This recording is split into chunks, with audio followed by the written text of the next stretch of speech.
Okay guys, here we are with the video on fiberglassing.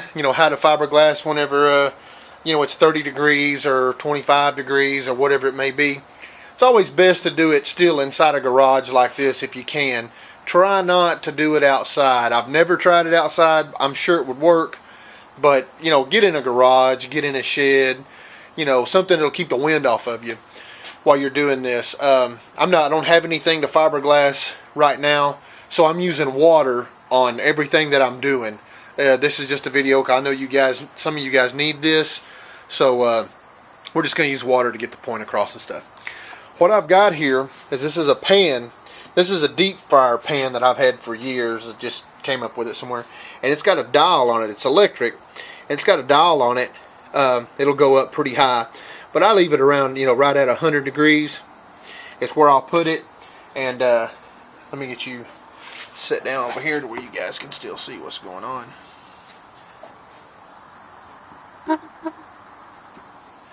And before I plug it in, I've got my resin.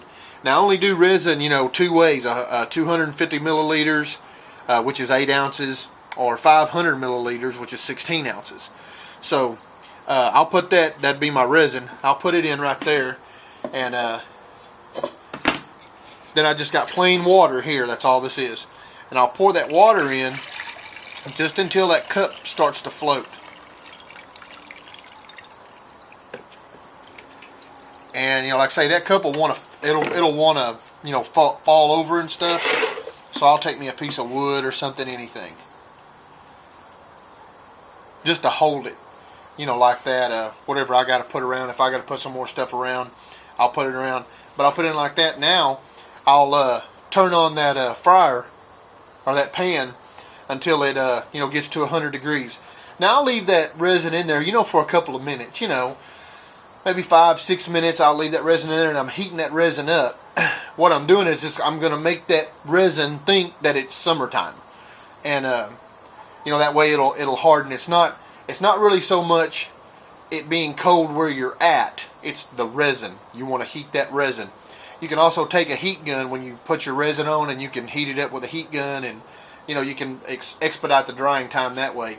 But this is how I do it. Works real good, especially like if you're not in the wind. I've never tried it outside, but that's my little trick for all you guys up north that trying to fiberglass when it's real cold.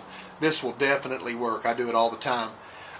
When you heat your resin up, remember how you harden your resin. I only go by 1% and 2%. I never kick resin more than 2%. The more hardener that you use, or the more MEKP, that's what the liquid is that you put in resin to make it hard. The more of that stuff that you use, it weakens the resin. Okay, you have to have it to make the resin dry, but if you overuse it, it's going to make your project's going to start, it can just start smoking at times, and it's going to make your resin real brittle. Resin's kind of brittle once it dries anyway, but it'll get stupid brittle if you do it like that, and sometimes it'll even crack. You'll see hairline cracks where the resin's real thick. You want to stay away from those ideas. But this is the video on how to do that, and like I say, 5 or 6 minutes, and it'll work real good, man. I hope this helps some of you guys, and we'll see you all in the next one. Thanks for watching.